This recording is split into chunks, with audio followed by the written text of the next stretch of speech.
Striker. Pak anu nek munggah mawon, Pak. Maju pernah. Anu nek, Pak, tangane jenda. Nah, kate niku mawon, Pak. Terus striker. Kaki apa? Geser dulu. Kecelakaan tunggal terjadi di jalur nasional Jogja Wonosari, Desa Langgeran, Kecamatan Patuk, Gunung Kidul, Sabtu dini hari. Akibat kejadian ini, pengemudi truk tangki tewas di lokasi kejadian dan satu penumpang dilarikan ke rumah sakit karena terluka parah. Kecelakaan ini sempat terekam CCTV yang bermula saat truk tangki bermuatan gas yang dikemudikan Ismanto, warga desa Beji Harjo, Kecamatan Karangmojo, melaju dari arah barat Yogyakarta menuju arah timur Wonosari. Saat jalan menikung, truk hilang kendali dan oleng hingga terguling. Siap kembalikan jalur. Dia suka ngeterima. Dari hasil pemeriksaan sementara, diduga sopir truk mengantuk saat mengemudi di jalan sepi dan waktu masih dini hari. Terjadi kecelakaan lalu lintas yang mengakibatkan korban meninggal dunia, yaitu pengemudi truk tangki. Kejadiannya di Jalan Jogja Wonosari, kilometer 20, tepatnya di sebelah jembatan Kali Pentung. Akibat kecelakaan tunggal ini, jalur Jogja Wonosari sempat ditutup sementara dan lalu lintas dialihkan ke jalur lain. Polres Gunung Kidul masih menyelidiki penyebab pasti kecelakaan yang menewaskan satu orang ini. Dari Gunung Kidul, Yogyakarta, Kismayo Wibowo, iNews melaporkan. Sempat buron, polisi menangkap pembunuh seorang remaja yang jasadnya ditemukan di Cilincing, Jakarta Utara akhir Agustus lalu. Tersangka adalah mantan pacar dari kekasih korban.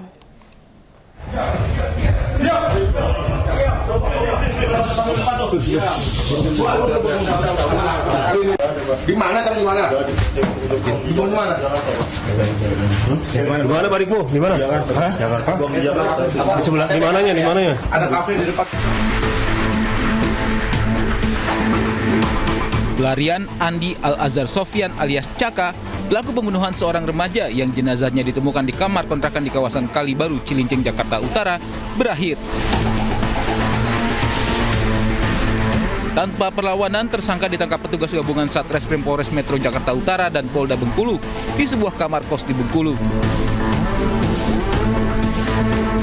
Dari hasil pemeriksaan, hubungan asmara menjadi motif di balik kasus pembunuhan ini. Korban sempat cekcok dengan tersangka di telepon karena tak terima kekasih korban kembali berpacaran dengan tersangka. Tersangka kemudian mendatangi kontrakan korban dan langsung menikam korban dengan pisau hingga tewas. Korban ini akan putus dengan pacarnya, yang mana pacarnya kan adalah mantan pelaku. Dia menyampaikan bahwa saya mau balik lagi sama mantan pacar saya. Nah, si korban ini nggak terima. Ini menurut pengakuan pelaku di BAP, kemudian sesuai juga dengan keterangan saksi. Kemudian nantanglah, ditantangi pelaku ini. Kemudian via WhatsApp, kemudian datang dengan membawa senjata tajam, kemudian melakukan penganiayaan terhadap korban. Pembunuhan terjadi pada 28 Agustus lalu, di mana dalam rekaman kamera CCTV, tersangka dan rekannya mendatangi kos-kosan korban. Tersangka kemudian terlihat memasukkan pisau ke celananya usai membunuh korban. Korban ditemukan warga dalam keadaan tewas bersimbah darah di kos-kosannya. Sementara tersangka yang sempat buron kabur ke Bengkulu sebelum akhirnya berhasil ditangkap. Atas perbuatannya, tersangka dijerat dengan pasal 351 junto pasal 338 KUHP dengan ancaman pidana di atas 7 tahun penjara. Dari Jakarta, Rizky Falupi, iNews melaporkan.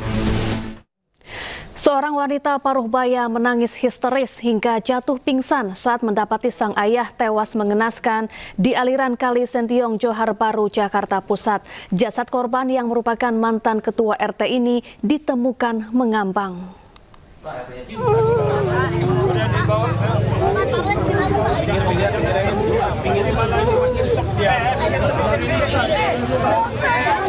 Wanita Parubaya ini histeris saat mengetahui ayahnya ditemukan tewas di aliran Kali Sentiong Johar Baru, Jakarta Pusat. Emosi yang tak mampu terbendung membuat tangisannya kian menjadi-jadi hingga akhirnya jatuh pingsan.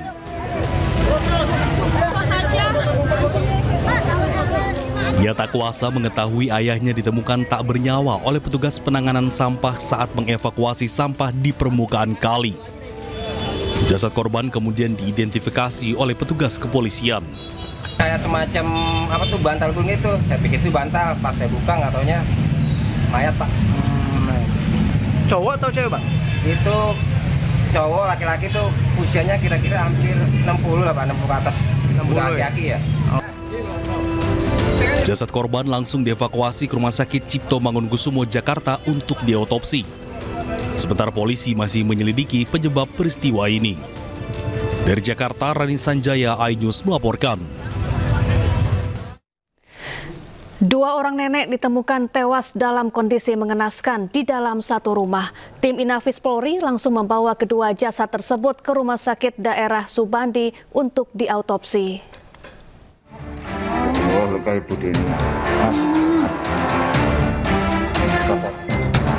Dua nenek yakni Sumiati dan Rupiani terlihat tak bernyawa di dalam rumahnya di Desa Wonosari, Kecamatan Tampurejo, Jember, Jawa Timur. Jasad Sumiati ditemukan di atas kasur, sedangkan jasad Rupiani yang ada di lantai telah membengkak dan mengeluarkan aroma tak sedap. Dari penuturan warga, korban yang merupakan bibi dan keponakan itu memang sama-sama memiliki penyakit. Sumiati menderita stroke dan hanya terbaring di kasur, sementara keponakannya yang merawatnya menderita vertigo.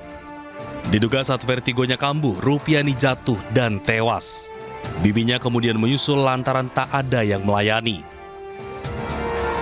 Polisi telah lakukan olah TKP dan tidak ditemukan tanda-tanda kekerasan. Ada tetangga yang mau ngajak undangan manten gitu ya.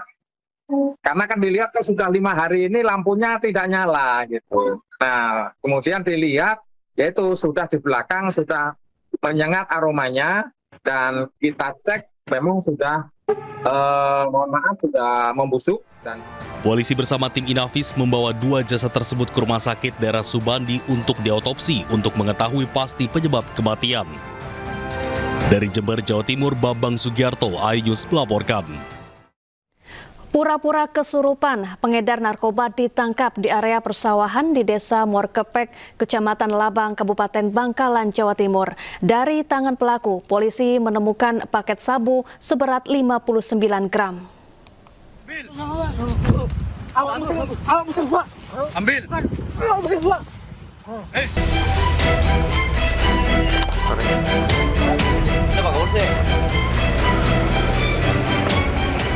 Seorang anak tega membacok ayah kandungnya sendiri di dalam sebuah masjid di Polewali Mandar, Sulawesi Barat pada Jumat malam. Pelaku beraksi ketika korban sedang melaksanakan sholat maghrib. Korban Kaharudin berusia 53 tahun yang sedang melaksanakan sholat maghrib berjamaah ditebas oleh anaknya sendiri bernama Rasman yang berusia 24 tahun. Dari keterangan saksi, pelaku masuk ke masjid membawa sebilah parang lalu menyerang leher korban. Korban sempat dilarikan ke puskesmas dan dirujuk ke RSUD Haji Andi Depok Polewali, namun nyawanya tak tertolong akibat pendarahan hebat. Polsek Tutar yang tiba di TKP kemudian mengamankan pelaku beserta barang bukti berupa senjata tajam jenis parang. Polisi juga melakukan olah TKP dan memintai keterangan dari sejumlah saksi.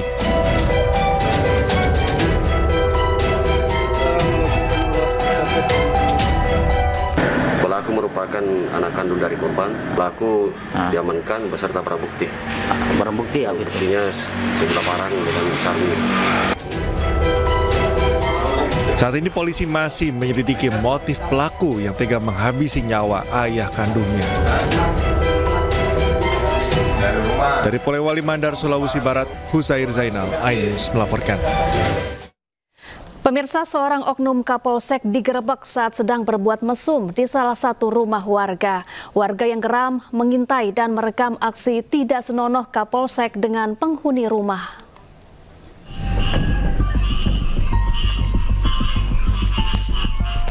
Dalam rekaman video terlihat sebuah sepeda motor milik perwira Polres Kendal yang terparkir di teras rumah salah satu warga desa Tunggul Sari, Kecamatan Brangsong, Jumat dini hari.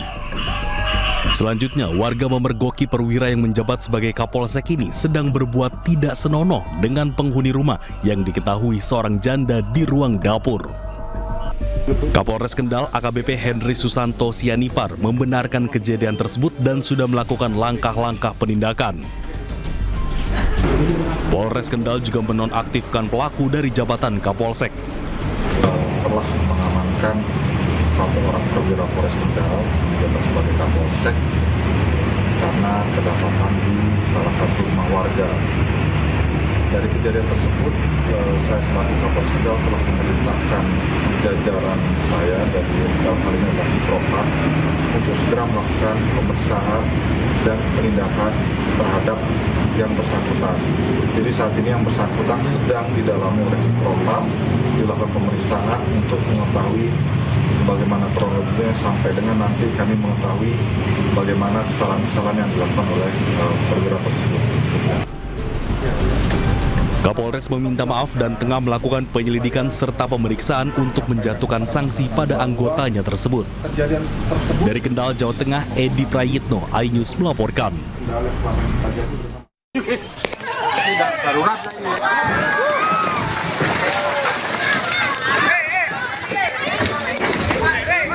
Inilah detik-detik saat sebuah jembatan di desa Kandak Tepus, Kecamatan Senduro, Lumajang, Jawa Timur ambruk. Jembatan sepanjang 8 meter dengan lebar 4 meter ini ambruk diduga akibat struktur fondasi yang terkikis derasnya aliran sungai, sehingga jembatan tidak kuat menopang beban.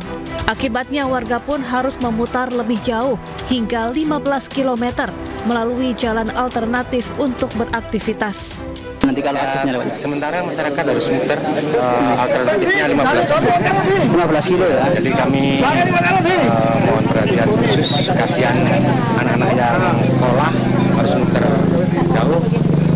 Terus takutnya juga ada yang sakit harus muter jauh karena ini penghubung utama akses untuk menuju desa.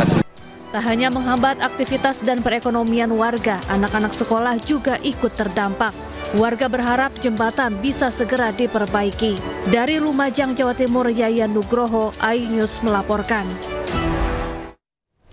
Pemirsa, puting beliung menerjang perumahan di Kampung Sukamanah, Soreang, Kabupaten Bandung. Akibatnya puluhan rumah hancur. Sambil menunggu bantuan dari pemerintah, warga memperbaiki rumah secara mandiri.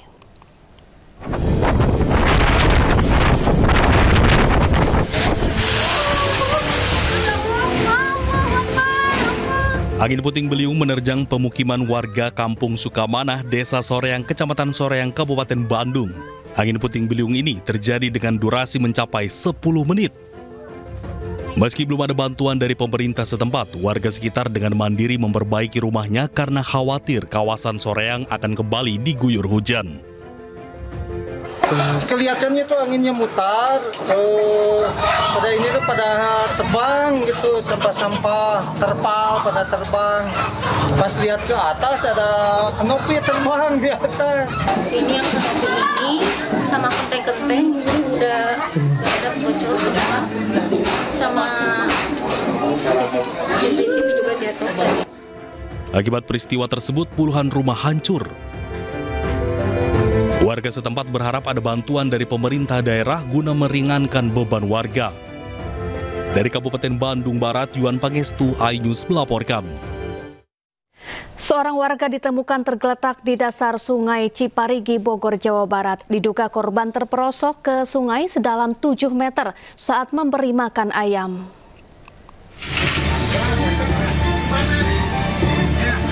Dengan menggunakan tandu dan tali, petugas damkar Kota Bogor dibantu warga mengevakuasi warga bernama Indra yang terjatuh ke Sungai Ciparigi, Bogor, Jawa Barat. Proses evakuasi pria 52 tahun dari dasar sungai secara vertikal itu berlangsung secara dramatis. Sebelumnya korban saat itu tengah memberikan makan ayam di pinggir sungai. Namun naas, korban terpleset hingga terjatuh ke Sungai Ciparigi sedalam 7 meter. Dari hasil pemeriksaan, korban terluka di kepala dan tangan karena terbentur bebatuan. Atas nama Bapak Indra, umur 52 tahun. Beliau, informasi yang kami terima itu adalah sedang memberi makan pakan ayam, lalu terperosok ke dalam sungai Ciparigi yang kurang lebih kedalamannya 7 meter. Usai berhasil dievakuasi petugas, korban kemudian dilarikan ke rumah sakit untuk penanganan medis. Dari Bogor, Jawa Barat, Andi Firmansyah, iNews melaporkan.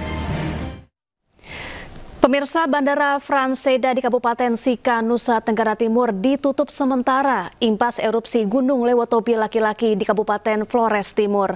Sejumlah penerbangan dari dan menuju Kabupaten Sika dibatalkan.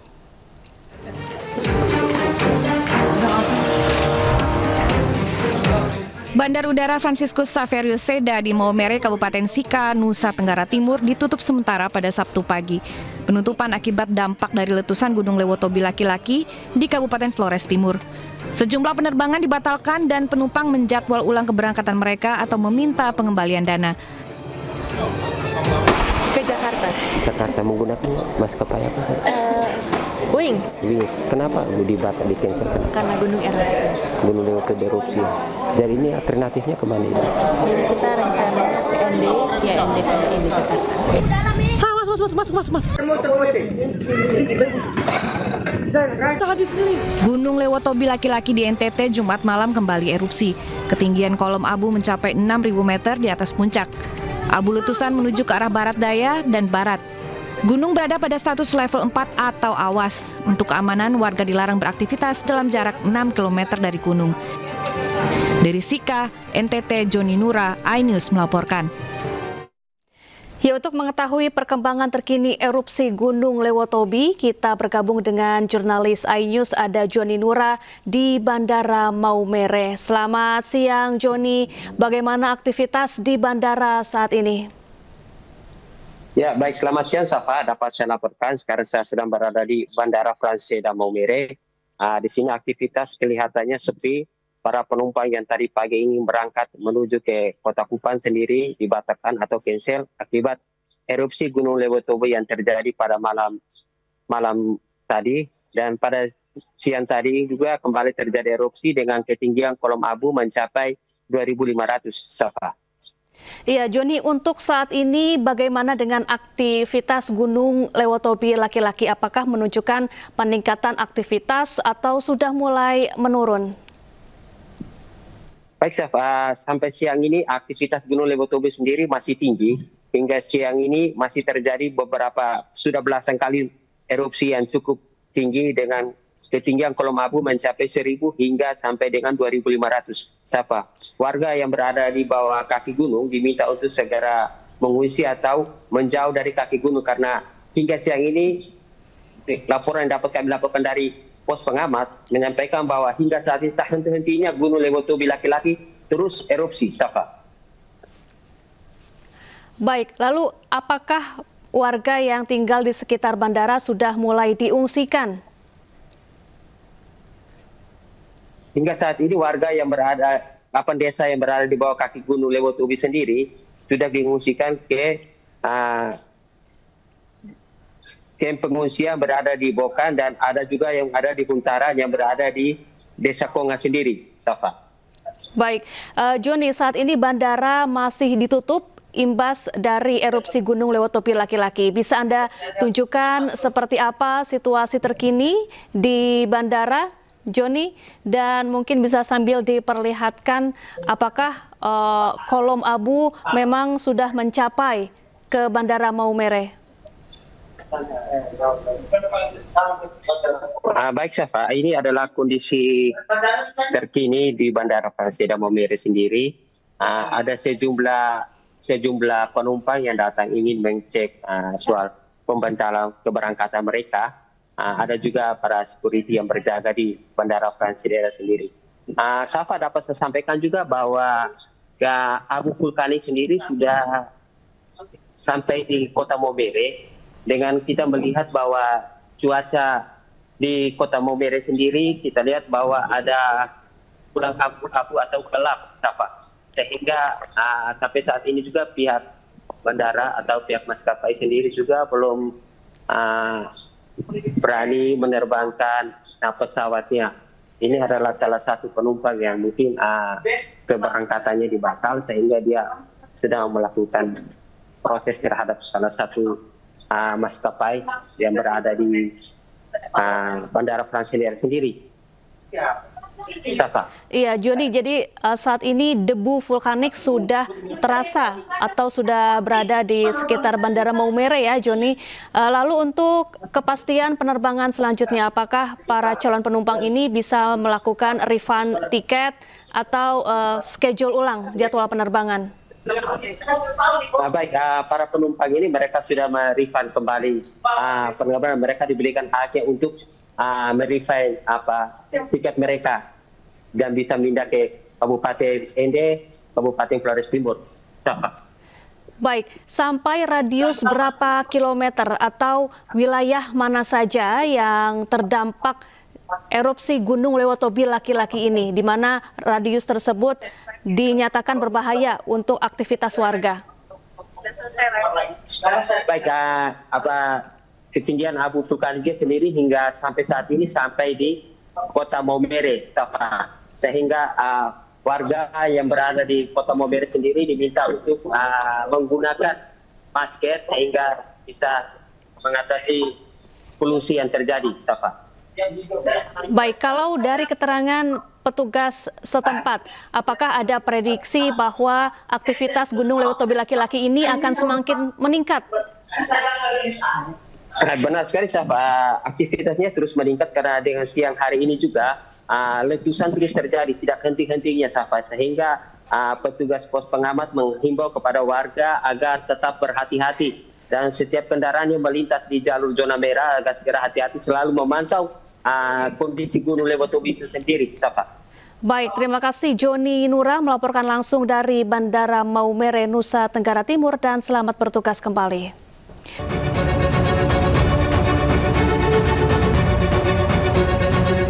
Presiden Prabowo Subianto tiba di Osaka, Jepang Sabtu pagi waktu setempat.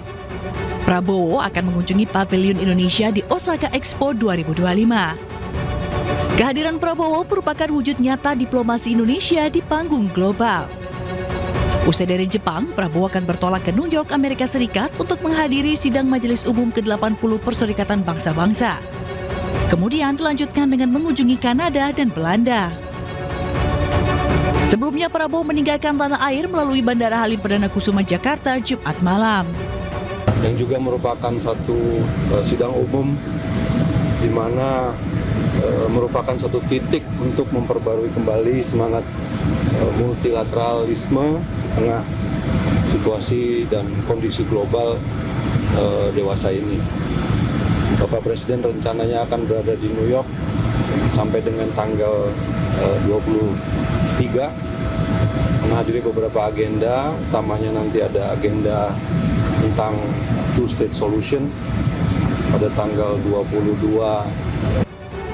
Presiden Prabowo dijadwalkan akan kembali ke Indonesia pada Jumat atau Sabtu mendatang. Pemirsa, Presiden Prabowo Subianto resmi melakukan reshuffle Kabinet Merah Putih Jilid 3 di Istana Negara pada Rabu 17 September 2025. Dalam perombakan kali ini, Wakil Presiden Gibran Rakabuming Raka tidak hadir dan menimbulkan tanda tanya ke publik. Lantas kemanakah putra sulung Presiden ke-7 Jokowi tersebut?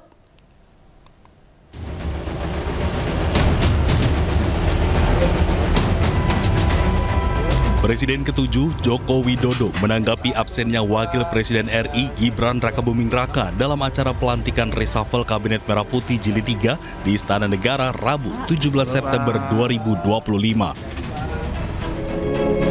Jokowi menilai ketidakhadiran putra sulungnya saat pelantikan menteri baru merupakan hal yang wajar karena tengah menjalankan tugas di luar negeri. Jokowi menegaskan bahwa reshuffle Kabinet Merah Putih sepenuhnya merupakan kewenangan Presiden Prabowo Subianto. Wapres kemarin kan baru kunjungan ke Papua Nugini.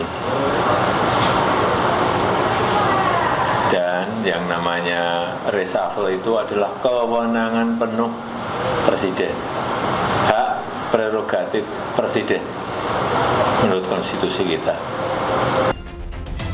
Sebelumnya, sejumlah pejabat dilantik menjadi menteri oleh Presiden Prabowo Subianto, namun Wakil Presiden Gibran Rakabuming Raka tidak hadir dalam reshuffle Kabinet Merah Putih tersebut. Dari Solo, Jawa Tengah, Septiantoro, iNews melaporkan. Presiden ke-7 RI Joko Widodo akui perintahkan relawan Bara JP untuk mendukung pemerintahan Prabowo Gibran 2 periode. Disinggung apakah Prabowo Gibran akan kembali maju pada Pilpres 2029, Jokowi enggan menjawab. Kemarin dari relawan Bara JP sempat menyebut kalau Bapak memberikan arahan ke mereka untuk mendukung Prabowo Gibran 2 periode. Itu bagaimana Pak? Sejak awal saya sampaikan kepada seluruh relawan untuk itu. Ini kan yang menjadi highlightnya kan 2 periodenya Pak, ini apakah memang? Ya memang sejak awal saya perintahkan seperti itu untuk mendukung pemerintahan Pak Presiden Prabowo Gibran 2 periode. Berarti nanti di 2029 Pak Prabowo dan Mas Gibran akan maju lagi? Saya sampaikan itu ke relawan. Berarti Bapak juga mendukung untuk 2 periode Pak? Saya sampaikan itu ke relawan. Erick Thohir tak kuasa menahan tangis saat melakukan perpisahan dengan karyawan Kementerian BUMN. Presiden Prabowo Subianto menggeser Erick Thohir dari Menteri BUMN menjadi Menteri Pemuda dan Olahraga. Dengan segala kerendahan hati, selama 6 tahun saya di sini, saya mohon maaf. Mohon maaf kalau ada kata-kata saya yang salah. Kalau ada sikap saya salah. Tapi itu semua untuk kemajuan kita. Untuk kemajuan kita. Untuk kemajuan bangsa kita. Tak kuasa menahan tangis, Erick Thohir menyampaikan permintaan maaf di hadapan ratusan karyawan Kementerian BUMN. Setelah 6 tahun menjabat sebagai Menteri BUMN, Ketua PSSI itu harus melepaskan jabatannya untuk menjalankan tugas baru sebagai Menteri Pemuda dan Olahraga. Acara perpisahan pun sengaja dibuat di Menara Dana Reksa untuk melepas Erick Thohir. Kepada karyawan Kementerian BUMN, Erick berpesan untuk tetap menjaga jati diri dan bekerja keras untuk kepentingan bangsa dan negara. Erick juga berpesan agar Kementerian BUMN mendukung Badan Pengelola Investasi Danantara. Dengan lahirnya Danantara, ya, ini menjadi sebuah kekuatan investasi untuk masa depan kita. Kalian harus dukung. Saya titip. Ya, kita ini keluarga besar. Erick Thohir sebelumnya sudah dilantik Presiden Prabowo Subianto sebagai Menpora menggantikan Dito Arya Tejo. Tim Liputan iNews melaporkan. Ya, Presiden Prabowo Subianto mengangkat Doni Oskaria sebagai pelaksana tugas Menteri BUMN. Pengangkatan Doni menyusul pelantikan Erick Thohir sebagai Menpora. Telkomsel, Jasara Harja, dan juga Pertamina juga. Pak Dekan. Penunjukan Doni Oskaria sebagai PLT Menteri BUMN disampaikan Mensesnek Prasetyo Hadi. Keputusan itu diambil untuk mengisi posisi yang kosong setelah ditinggalkan Erick Thohir yang dilantik sebagai Menteri Pemuda dan Olahraga. Penunjukan Doni sebagai PLT Menteri BUMN karena saat ini Doni juga bertugas sebagai COO Danantara sekaligus Wakil Menteri BUMN. Sehingga Presiden berharap penunjukan Doni juga akan mempercepat pembenahan di tubuh BUMN. Demi Allah, saya bersumpah bahwa saya untuk PLT Menteri BUMN ditunjuk Wakil Menteri BUMN atas nama Bapak Doni Oskaria untuk menjalankan tugas pelaksana tugas di Kementerian BUMN. Pertimbangannya apa Pak? Kenapa Pak Doni? Kan beliau satu, beliau kan memang Wakil Menteri BUMN, dan kedua saat ini beliau kan juga menjadi COO di Danantara, sehingga harapannya dengan pelaksana tugas ini diberikan kepada beliau ini akan mempercepat proses pembenahan BUMN kita yang sekarang memang sedang dilaksanakan oleh. Ya, sebelum diangkat menjadi pelaksana tugas Menteri BUMN, Doni Oskaria pernah menduduki beberapa jabatan strategis, dari Wakil Direktur Utama PT Garuda Indonesia hingga Wamen BUMN. Dan berikut profil singkat Doni Oskaria.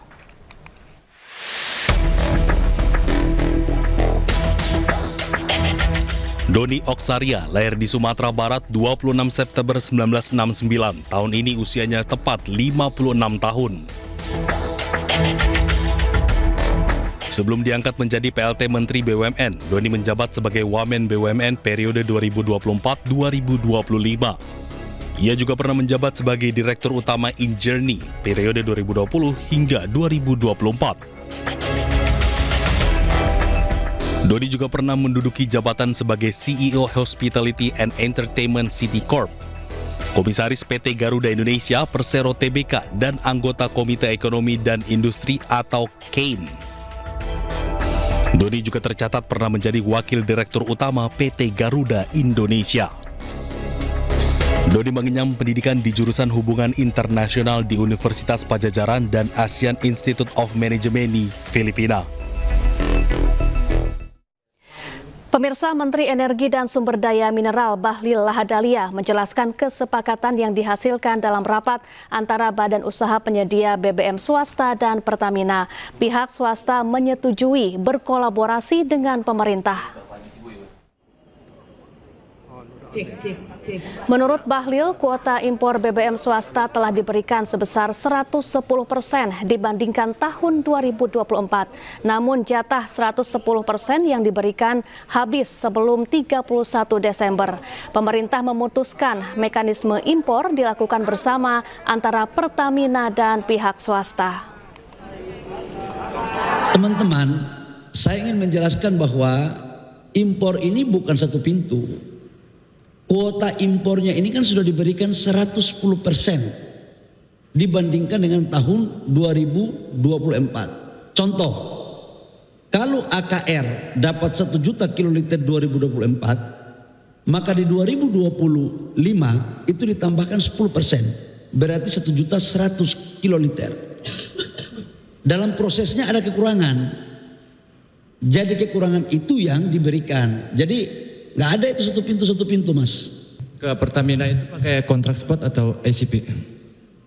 Nanti B2B lah, negara tidak boleh mengatur juga sampai teknis begitu. Kita sudah sepakat open book dan bisnis to bisnis dari mereka. Ya. Stabil, harga tidak ada kenaikan-kenaikan, harga stabil tergantung harga ICP. Pemirsa, pemerintah telah menyepakati total jumlah hari libur nasional dan libur cuti bersama untuk tahun 2026. Akan ada 25 hari libur dengan rincian 17 hari libur nasional dan 8 cuti bersama.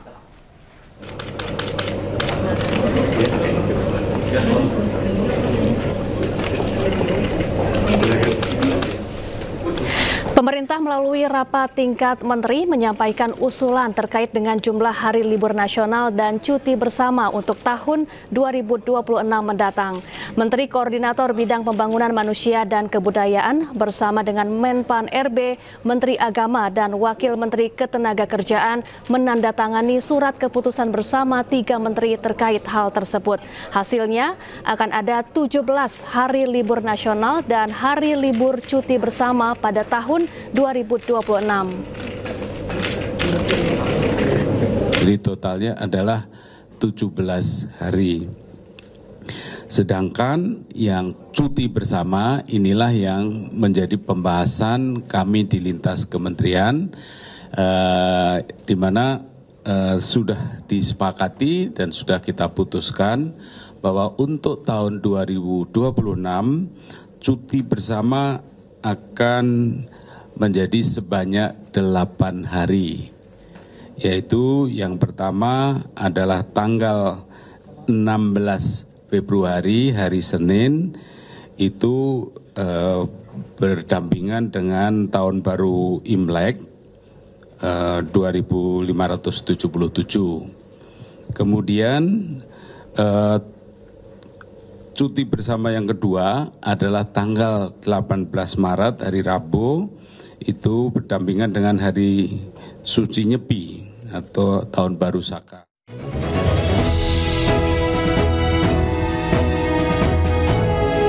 Pemirsa, dukung iNewsya dalam Indonesian Television Awards sebagai program news yang terpopuler. Caranya mudah, follow akun Instagram @IndonesianTVAwards. Kemudian pilih postingan kategori untuk vote, like postingan tersebut. Vote dengan cara komen di postingan kategori yang ada dengan format #VoteIPA 2025 spasi kode nominasi. Satu akun hanya berlaku untuk 1 kali vote per kategori per hari. Anda dapat melakukan vote kembali keesokan harinya. Periode vote berlangsung mulai 6 sampai 27 September 2025 hingga pukul 23:59.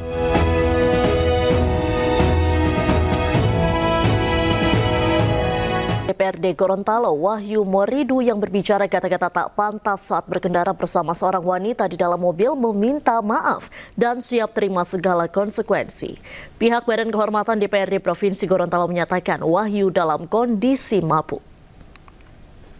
Tujuan kita hari ini, Bos? Kita hari ini menuju Makassar menggunakan uang negara. Kita rampok aja uang negara ini kan.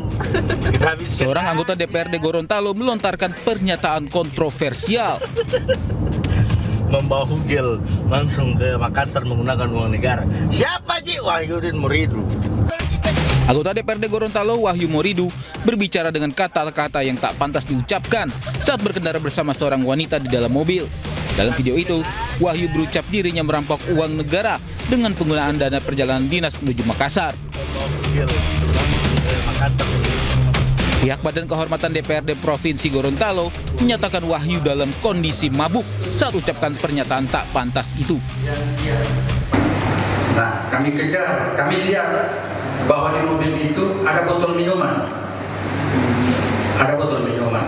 Kami kejar, apakah saudara telah melakukan atau mengkonsumsi minuman keras?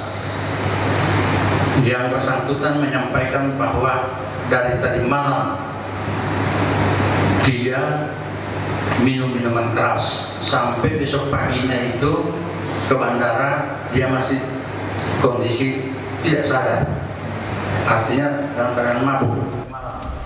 Terungkap pula dari hasil pemeriksaan Badan Kehormatan DPRD Provinsi Gorontalo bahwa wanita yang bersama Wahyu di dalam mobil adalah selingkuhannya. Sementara dalam sebuah video bersama istrinya, Wahyu sampaikan permintaan maaf atas apa yang dia sampaikan ke publik. Wahyu menyatakan siap menerima segala konsekuensinya. Saya tidak berniat untuk melecehkan ataupun menyinggung perasaan masyarakat Gorontalo yang saya wakili. Semua ini murni kesalahan saya, Bapak dan Ibu sekalian, dan atas kejadian ini dari hati yang paling dalam saya mohonkan maaf kepada Bapak dan Ibu sekalian. Selanjutnya, Bapak dan Ibu sekalian, apapun konsekuensi yang ditimbulkan atas video ini, saya, keluarga, dan teman-teman dekat, saya memohonkan maaf dan saya bersama istri saya siap menanggung konsekuensi yang ditimbulkan atas video ini. Meski telah menyampaikan permohonan maaf, unggahan klarifikasi Wahyu tetap memicu banyak tanggapan dari publik. Dari Gorontalo, Nur Faizi, iNews melaporkan. Pemirsa, Bupati Buton Alvin Akawijaya Putra dilaporkan hilang oleh warganya karena hampir 1 bulan tidak terlihat beraktivitas di daerah. Warga menilai ada banyak persoalan yang masih belum ditangani.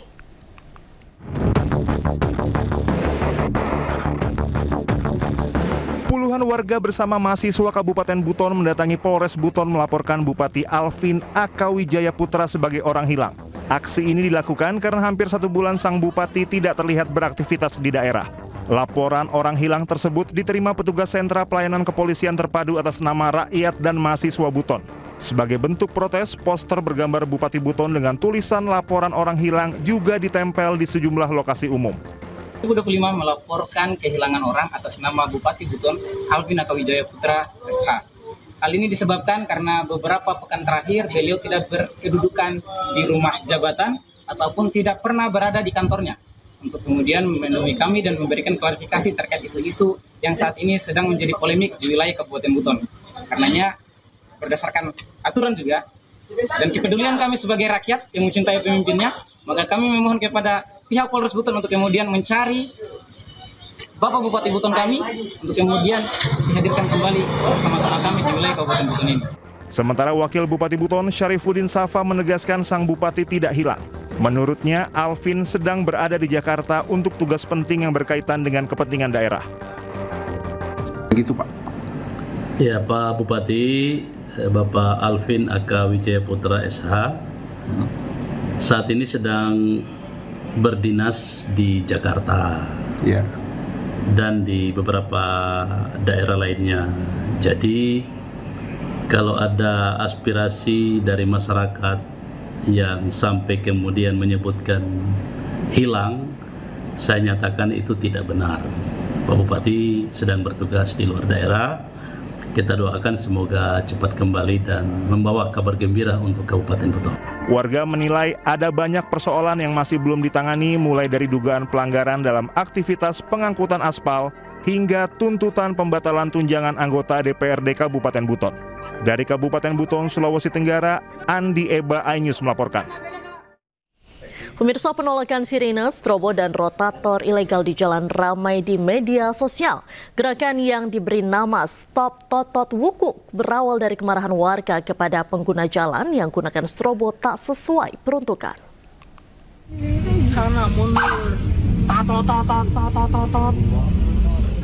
Media sosial diramaikan dengan gerakan yang meminta pejabat dan pengguna kendaraan untuk tak menyalakan sirine, strobo, dan rotator ilegal di jalan.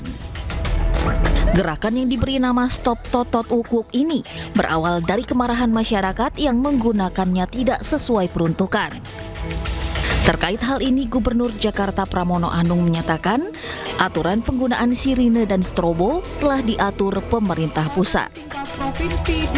Jadi untuk itu aturan ini kan semuanya yang ngatur sebenarnya pemerintah pusat. Kami hanya menjalani. Saya sendiri, teman-teman pasti melihat selama saya menggunakan mobil patwal hampir nggak pernah tatot-tatot. Apalagi Sabtu Minggu saya juga nggak pernah dikawal. Jadi saya menikmati malah nggak dikawal sebenarnya. Penggunaan lampu rotator diatur dalam Undang-Undang Nomor 22 Tahun 2009 tentang Lalu Lintas dan Angkutan Jalan atau LLAJ dan hanya boleh digunakan oleh kendaraan tertentu seperti polisi, ambulans, dan pemadam kebakaran.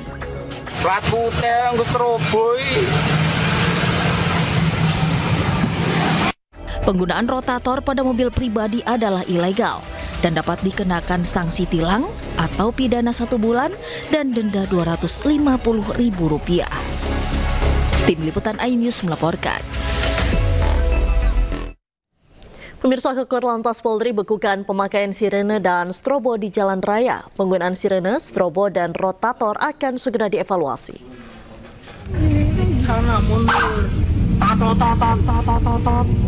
Kakor Lantas Polri Irjen Pol Agus Suryo Nugroho menyebut kritik masyarakat yang resah terhadap penggunaan sirene, strobo, dan rotator merupakan hal positif.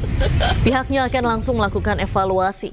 Berdasarkan Undang-Undang tentang Lalu Lintas dan Angkutan Jalan, penggunaan sirene, rotator, dan strobo hanya untuk ambulans, pemadam kebakaran, kendaraan pejabat negara, dan iring-iringan jenazah.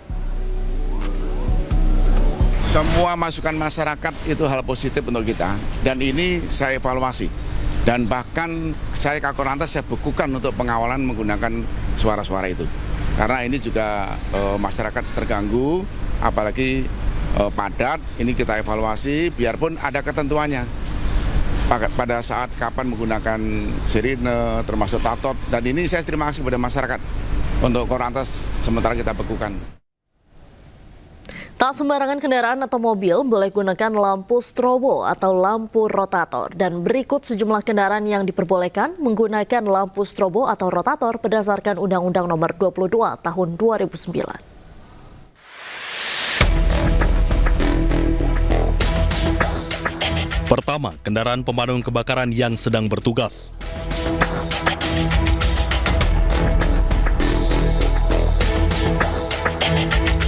Kedua, ambulans yang mengangkut orang sakit.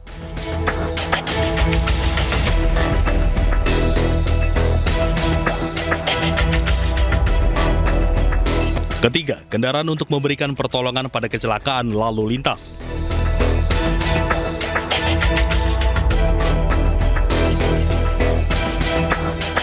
Keempat, kendaraan pimpinan lembaga negara Republik Indonesia.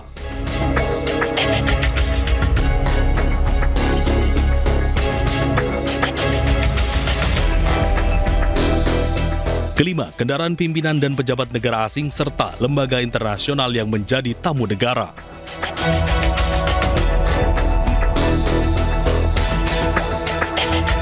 Keenam, iring-iringan pengantar jenazah.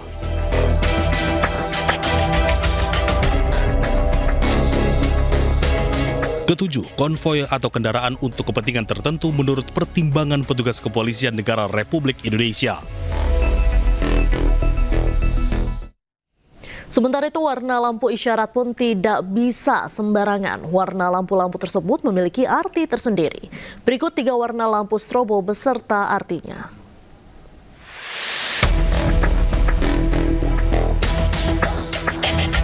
Pertama, warna lampu isyarat biru dan sirine digunakan untuk kendaraan kepolisian negara Republik Indonesia.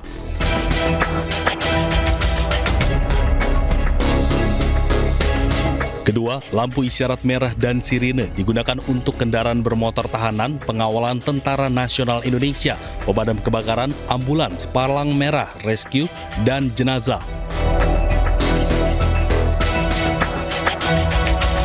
Kemudian ketiga, lampu isyarat kuning tanpa sirine digunakan untuk kendaraan bermotor atau mobil patroli jalan tol, pengawasan sarana dan prasarana lalu lintas dan angkutan jalan, serta perawatan dan pembersihan fasilitas umum, menderek kendaraan dan angkutan barang khusus. Pemirsa, lampu strobo identik dengan kendaraan darurat seperti ambulans, mobil pemadam kebakaran, dan polisi, sehingga terdapat larangan bagi kendaraan pribadi menggunakan lampu tersebut. Berikut alasan larangan penggunaan lampu strobo pada kendaraan pribadi.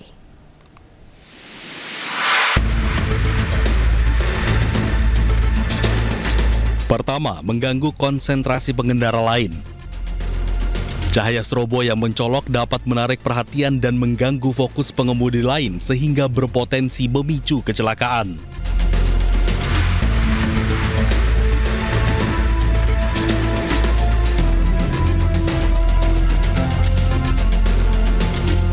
Kedua, meniru kendaraan darurat. Penggunaan strobo oleh kendaraan pribadi dapat membingungkan pengguna jalan lain sehingga menghambat pergerakan kendaraan darurat yang sedang bertugas.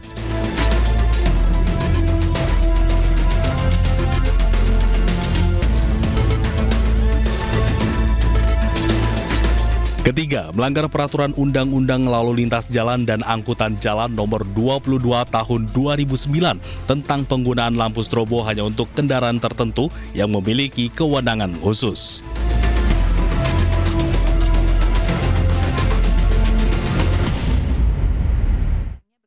Sementara itu, ada sanksi yang mengintai bagi pengendara yang pakai dan salah gunakan lampu strobo atau lampu rotator. Berdasarkan Undang-Undang Nomor 22 Tahun 2009 tentang Lalu Lintas dan Angkutan Jalan, bagi pengendara yang menyalahgunakan lampu strobo atau lampu rotator maka akan dikenai sanksi pidana, hukuman kurungan maksimal 1 bulan atau denda maksimum Rp250.000.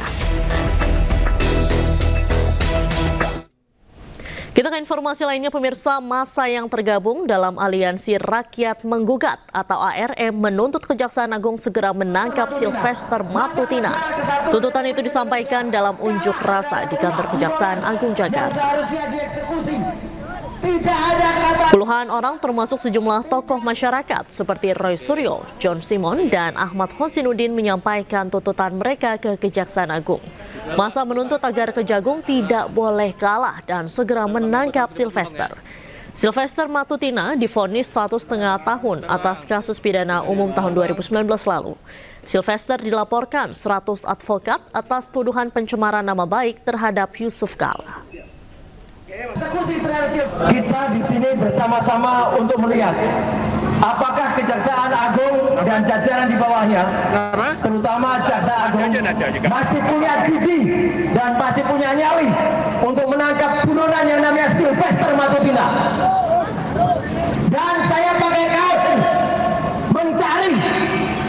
Ini gambar orang yang juga tidak punya nyali dia. Ya, kalau dia bukan DPO, tapi lagi kita kejar ijazahnya juga.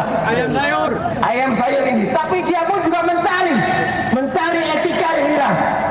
Hai Jaksa Agung, segera cepat lakukan eksekusi terhadap Sylvester Matutina.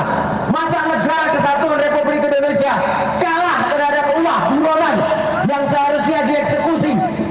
Tidak ada kata terlambat, tidak ada. Sejak pagi hari, masyarakat umum antusias mengunjungi TNI AD Fair 2025. Sejumlah alutsista yang menjadi pusat perhatian adalah alutsista jenis tank seperti tank Leopard milik TNI AD. Tidak hanya orang dewasa, anak-anak turut antusias naik ke atas tank untuk berfoto. Tank Leopard menjadi salah satu tank terkuat asal Jerman yang mampu menempuh jarak hingga 550 km dengan 1.200 liter bahan bakar.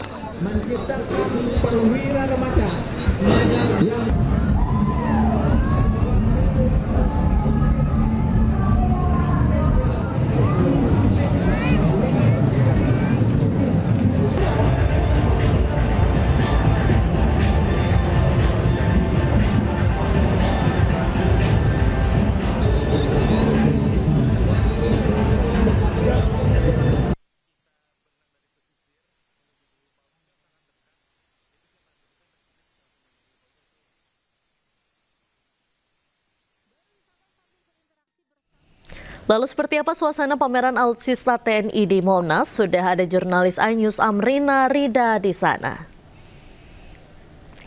Selamat siang Amrina, peralatan militer apa yang menjadi daya tarik pengunjung di sana? Ya, Diandra dan juga pemirsa, selamat siang. Ini kalau misalnya Diandra melihat sekarang saya berada di atas tank Scorpion sebagai salah satu alutsista yang ditampilkan di TNI Fair 2025. Dan saya bersama dengan adik-adik belakang ini. Bisa sorak semuanya? Halo, gitu. Oke, ini adalah adik-adik dari sekolahan yang dari SD, yang berasal dari Tangerang, yang sedang melihat alutsista juga. Saya akan mencoba untuk berbincang dengan salah satu adik cantik di belakang saya, di samping saya ini. Bisa kenalin dulu namanya siapa? Fadela Putri. Oke, Dela ya panggilannya ya?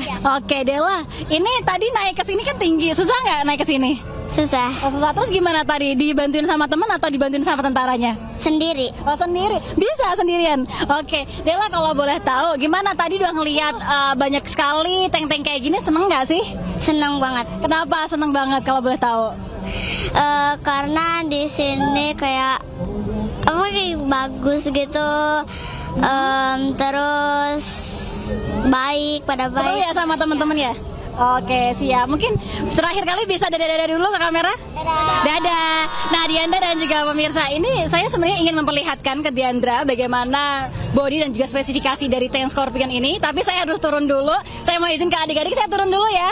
Oke. Hati-hati ya nanti kalau turun ya. Oke. Saya akan coba untuk turun, Diandra. Ini agak tinggi, jadi harus berhati-hati.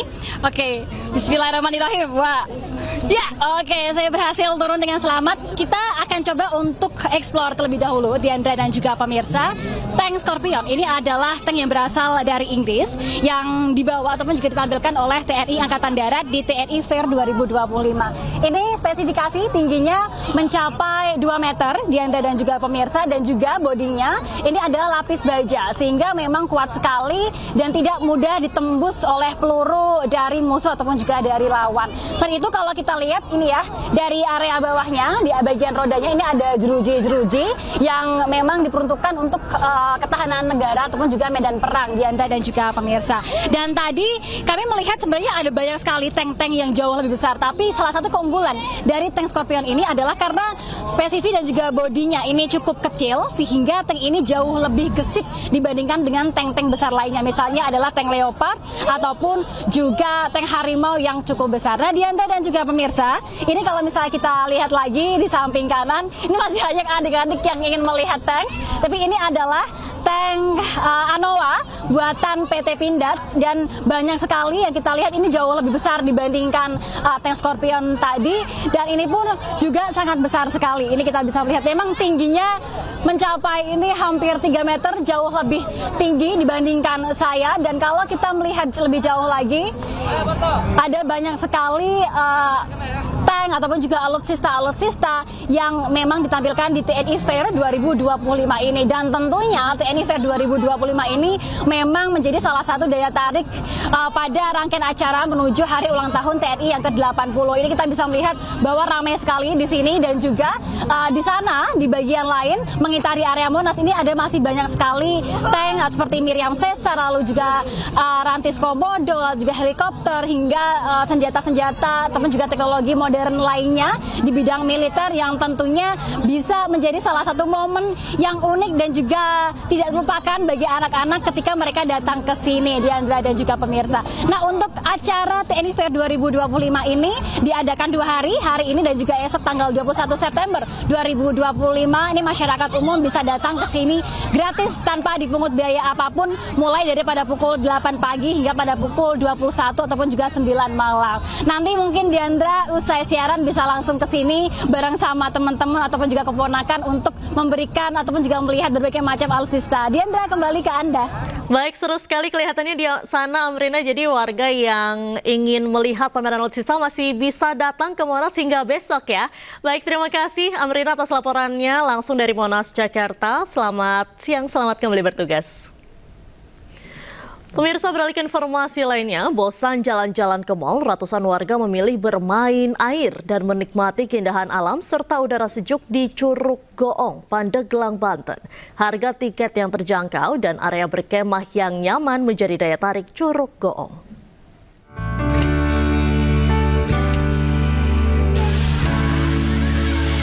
Curug Goong di Pandeglang, Banten bisa jadi pilihan destinasi wisata untuk menyegarkan raga dan pikiran di akhir pekan.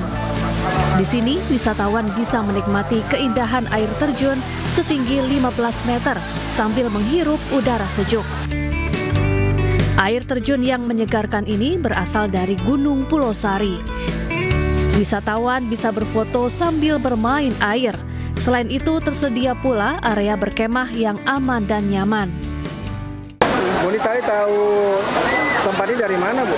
Dari TikTok. Sebelumnya udah kesini dulu, tapi waktu itu belum jadi.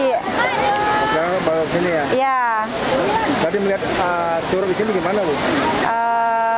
Penasaran sih, tapi kalau buat curugnya bagus juga. Tak jauh dari air terjun, wisatawan juga bisa berenang di kolam renang umum yang tentunya membuat anak-anak semakin betah. Untuk harga tiket, pengunjung hanya perlu mengeluarkan uang Rp20.000. Dari Pandeglang, Banten, Iskandar Nasution, iNews melaporkan. Pemirsa, untuk mengisi akhir pekan, SkyWorld Indonesia di Taman Mini Indonesia Indah Jakarta bisa menjadi pilihan. Berbagai wahana atau taman edukasi bisa dinikmati bersama keluarga. SkyWorld Indonesia adalah wahana rekreasi edukasi bertema antariksa dan aeronautika di kawasan Taman Mini Indonesia Indah. SkyWorld Indonesia bertujuan memberi edukasi pada anak-anak, khususnya tentang wawasan ilmu seputar dunia antariksa dan teknologi yang dikemas secara atraktif.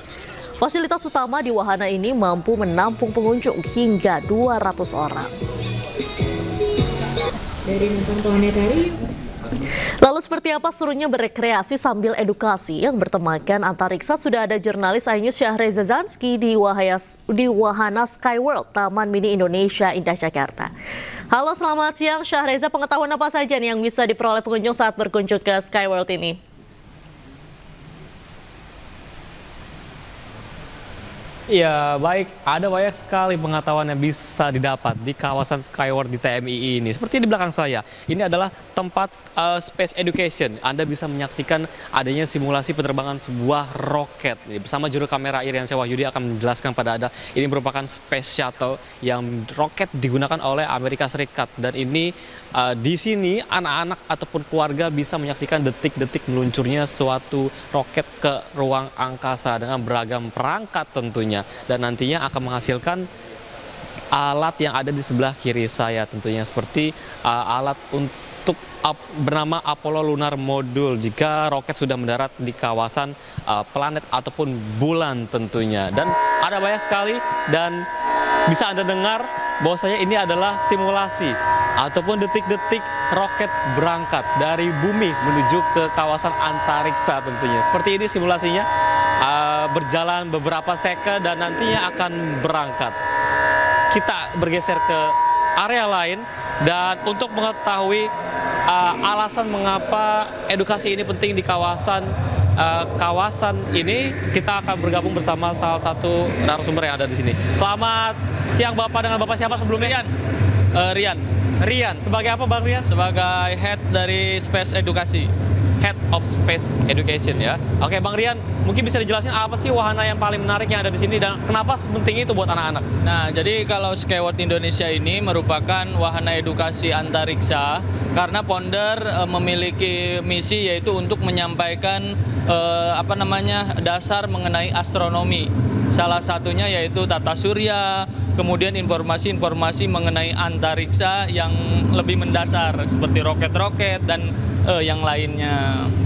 Kita harap dia menjadi edukasi yang baik ya Bang Rian untuk anak-anak mengenai ruang antariksa. Terima kasih Bang Rian, saya lanjut keliling dulu. Silakan. Oke, ya itulah tadi, memang ini cocok sekali untuk anak-anak ataupun keluarga untuk memperkenalkan peralatan ataupun bagaimana susunan tata surya ataupun antariksa yang ada di sini. Dan di belakang saya ada beragam roket yang diterbangkan oleh beragam negara. Ini ada dari Amerika Serikat, ada dari Uni Soviet yang bahkan sempat menerbangkan suatu roket menuju ke luar angkasa tentunya. Dan tidak kalah lain juga ada seperti dari Korea Selatan yang memang ini menjadi ajang bagi para negara untuk bisa memperkenalkan teknologi mereka. Namun terlepas dari itu, ini bisa membuahkan hasil untuk menjadi edukasi anak-anak memperkenalkan ruang antariksa yang ada di dunia. Kembali ke Anda. Baik, terima kasih Syahreza Zanski atas laporan Anda langsung dari Taman Mini Indonesia Indah, Jakarta. Selamat siang, selamat kembali bertugas. Pemirsa, beralih ke informasi selanjutnya, halte Senen Sentral berubah nama menjadi halte Jaga Jakarta setelah unjuk rasa Agustus kemarin. Sebagai kenangan, Pemprov Jakarta mendirikan memorabilia kumpulan sisa-sisa kerusakan yang dapat penumpang lihat di halte Jaga Jakarta.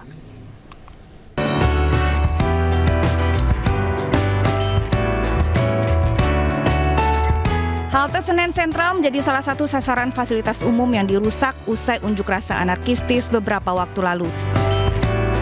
Demi kepentingan warga, Pemprov Jakarta bersama Transjakarta segera memperbaiki halte ini.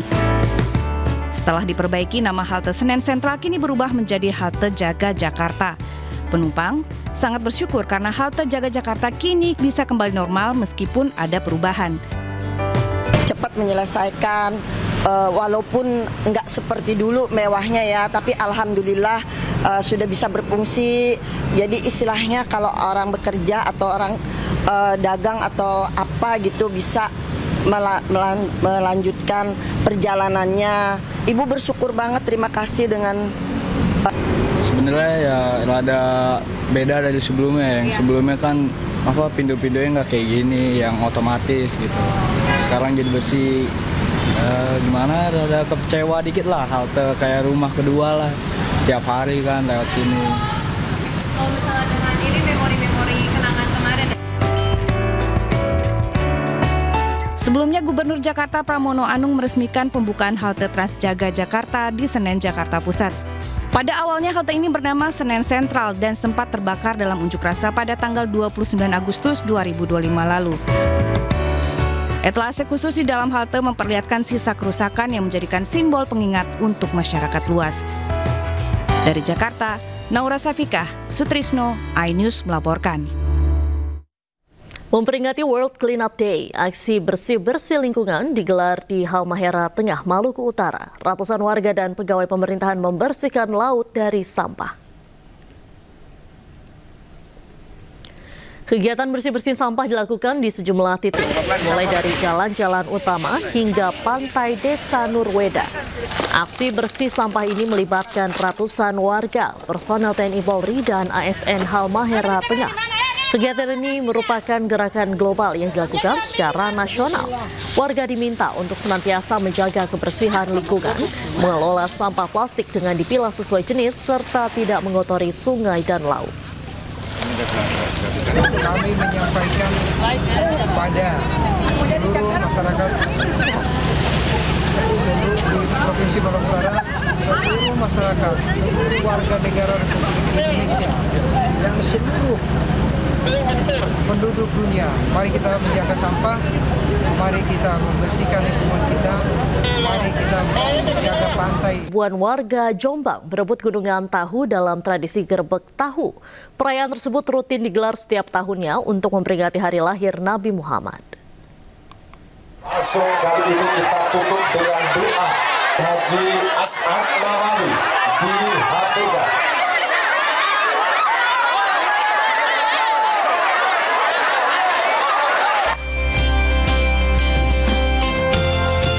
Ribuan warga berdesakan berebut gunungan tahu di lapangan desa Sumbermulyo, Kabupaten Jombang, Jawa Timur. Warga merangsek maju untuk mendapatkan tahu goreng yang dibagikan panitia. Meski bersusah payah, warga mengaku sangat senang mengikuti acara ini. Tahu putih, tahu goreng, tanya alhamdulillah. Rencananya mau dibuat apa itu nanti, Bu? Digoreng. Digoreng. Sama dibagikan tetangga. Pada perayaan kali ini sebanyak 39 gunungan tahu dibagikan gratis untuk diperebutkan warga. Tahu berasal dari sumbangan pabrik-pabrik yang ada di Desa Sumbermulyo. Ini tadi ada 39. Ya. Jadi ada yang model satu pabrik itu satu gunungan, ada yang 5 pabrik kecil-kecil itu patungan. Tradisi gerebek tahu digelar 1 tahun sekali untuk memperingati Maulid Nabi. Selain itu, tradisi ini juga sebagai wadah berbagi untuk warga sekitar. Dari Jombang, Jawa Timur, Mukhtar Bagus, iNews melaporkan. MNC Tourism bersama MNC Peduli sukses menggelar Grand Final CSR edukatif bertajuk Pelajar Cerdas Konten Berkualitas di Lido Lake Resort, Bogor, Jawa Barat.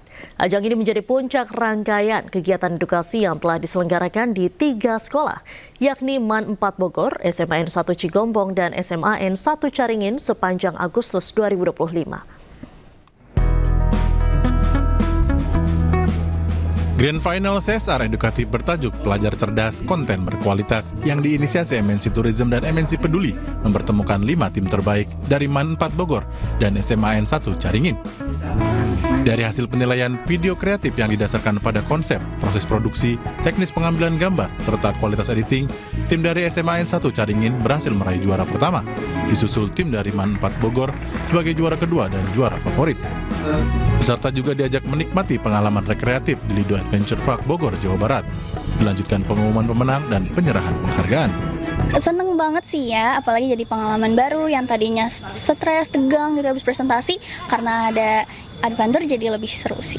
Jadi dengan adanya kegiatan ini kita tuh bisa mengasah skill kita dalam membuat video promosi, terus dalam meningkatkan entitas kita di sosial media, dan juga bisa meningkatkan public speaking di depan juga. Program Pelajar Cerdas Konten Berkualitas diharapkan mendorong hadirnya generasi muda yang kreatif, inspiratif, dan bertanggung jawab dalam memanfaatkan media digital. Antusiasme mereka sangat luar biasa, dari presentasi tadi sangat luar biasa, kemudian membuat konten namun mereka menunjukkan dengan kualitas dan juga hasil video yang luar biasa. Setelah itu langsung melanjutkan aktivitas dengan bermain dan juga menikmati fasilitas yang luar biasa di Lido.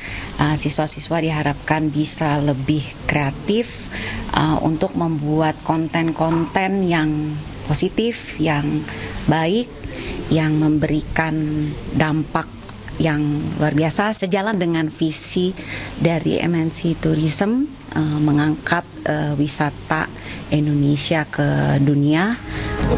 Kegiatan CSR edukasi ini diharapkan memberikan dampak positif untuk masyarakat sekitar serta mengangkat potensi di kawasan ekonomi khusus MNC Lido City, Bogor, Jawa Barat. Tim Liputan iNews melaporkan.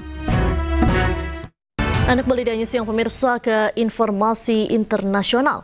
Gas air mata dan pertempuran jalanan meletus di Paris, Prancis. Ribuan demonstran bergabung dalam aksi mogok nasional kecam pemotongan anggaran pemerintah.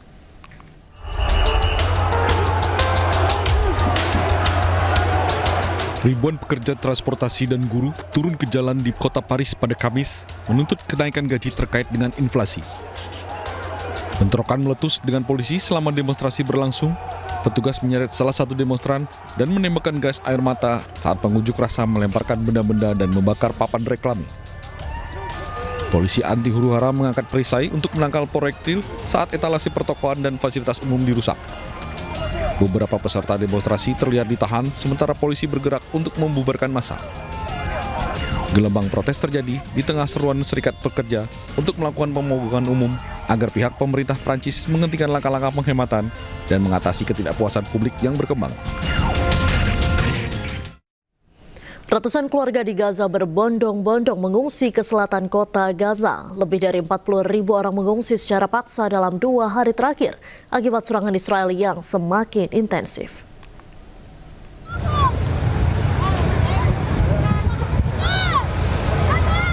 Ratusan keluarga Palestina mengungsi ke daerah Al-Mawasi di Gaza Selatan di tengah operasi militer Israel yang semakin intensif di kota Gaza. Nampak kerumunan orang berbondong-bondong menyelamatkan diri dengan berjalan kaki dan menggunakan kendaraan. Jalanan pun dipadati oleh mobil dan truk-truk pengungsi yang penuh dengan barang bawaan. PBB mencatat lebih dari 40.000 orang telah mengungsi secara paksa selama 2 hari terakhir karena Israel terus membombardir Gaza. والله أصعب من هيك ظروف ما مرة ولا عمره حتكون.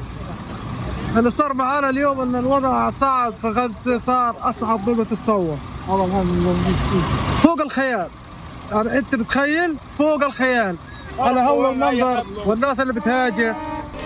Sementara itu, Organisasi Kesehatan Dunia atau WHO menyampaikan operasi militer Israel yang sedang berlangsung di Gaza Utara memicu pengungsian massal baru.